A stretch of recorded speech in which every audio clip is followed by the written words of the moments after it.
Howdy everyone, it's your buddy BP. Sorry I'm late for this XUR video. I was just having one of those mornings where I simply just could not get myself out of bed. I think y'all know how that feels like. Sometimes you just can't muster up the energy to do it. So I'm going to go ahead and give y'all the quick and dirty on XUR. He is in the reef again this time. He's been doing this a lot more often lately, hasn't he? And let's go ahead and take a peek at his inventory.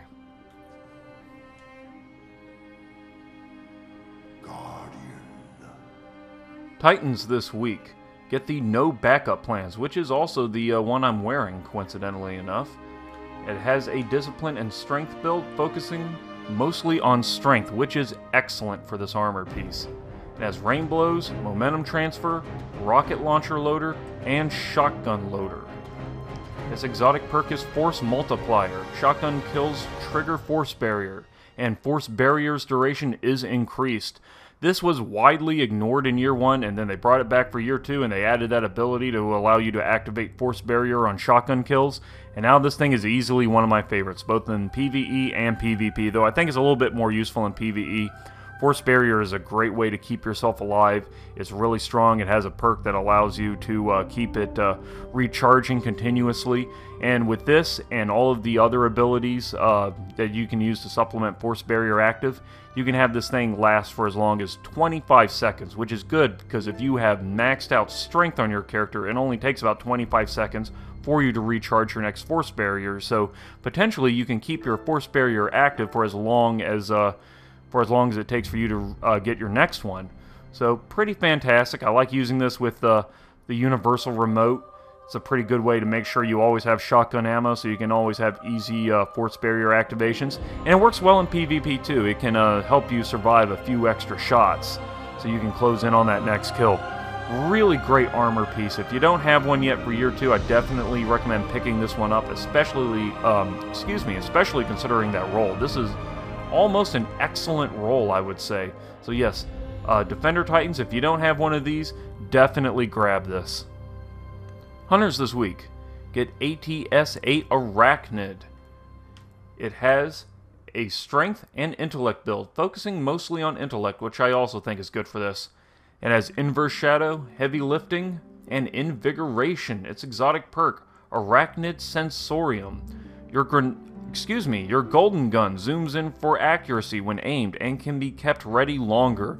The only thing this thing used to do was just give you the bonus accuracy and zoom in a little bit. That's it. It was pretty much useless. It was cool looking, but it was kind of useless. And now they went back and retooled it so now your golden gun stays active longer, which is useful, especially in PvP, where you have a very small window of opportunity to use it. Pretty great. Not sure if I would use it over something like, say, Acleophage Symbiote, or Knucklehead Radar, or Sealed Ahamkara Grasps. There's a lot of great options for hunters, both in PvE and PvP, and it's a little difficult to recommend, but I will say it is a stronger exotic in Year 2 than it was before in Year 1. If you don't have one and you have the coins to spare, sure, go ahead and pick it up and try it out. For me at least though, I'm not too thrilled over it. Warlocks this week get Starfire Protocol. It has a discipline and strength build. Its perks include special ammo, heavy ammo, solar armor, and void burn defense. Its exotic perk is Starfire Protocol. You gain an additional fusion grenade. Fusion grenades are pretty useful, especially in PvP. You can just stick them to enemies and you're almost guaranteed a kill. It's pretty damn sweet, and this lets you stack 2. The problem is that there's not a lot of other perks that goes along with Sunsinger that benefit this. Sure, you get 2, but that's about it. And Sunsingers already have their own built-in perk to give you 2 grenades. So if you just don't want to use that perk and use something else, then yeah, I guess you can use Starfire Protocol. The other perks in that tree aren't going to supplement this too well, except for maybe Angel of Light, which I think is actually pretty underrated. So if you want to use Angel of Light and have 2 fusion grenades, then this is a great choice. Plus it has the special ammo loader and the heavy ammo loader, so you don't have to choose between which one you would rather have. So that's pretty nice, but it's still an acquired taste and it's not one that I would use. The weapon of the week is Bad Juju, which is an exotic pulse rifle. It has full auto, smooth ballistics, soft ballistics, smart drift control, hip fire, armor-piercing rounds, send it, perfect balance, and its exotic perk, String of Curses. After each kill, this weapon reloads instantly and increases damage for a short time. Kills will help charge your super. Fantastic weapon. Used to be garbage all the way back in year 1 when it first debuted, but now it is fantastic. It's full auto. It has a great set of optional perks. It's very lethal. It's useful in PvE and PvP. You get your super back way faster, like 2, maybe even 3 times faster than you normally would with any other weapon.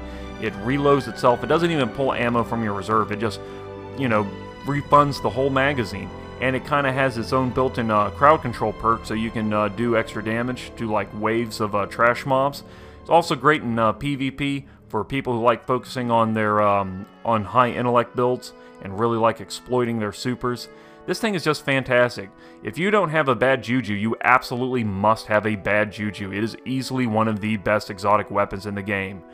Get this weapon. Legacy Engram this week is for Gauntlets. They are 29 coins apiece. So yeah, if you want to go ahead and maybe risk spending the coins to get like a year 1, I don't know, Ruin Wings, or maybe Claws of Ahamkara, then this is your chance. You'll still have to go back and purchase a year 2 version, but at least you'll have one in your kiosk. We also have Glass Needles, 3 coins, 3 motes, and 1 shard for a pack of 3. We have 3 coins.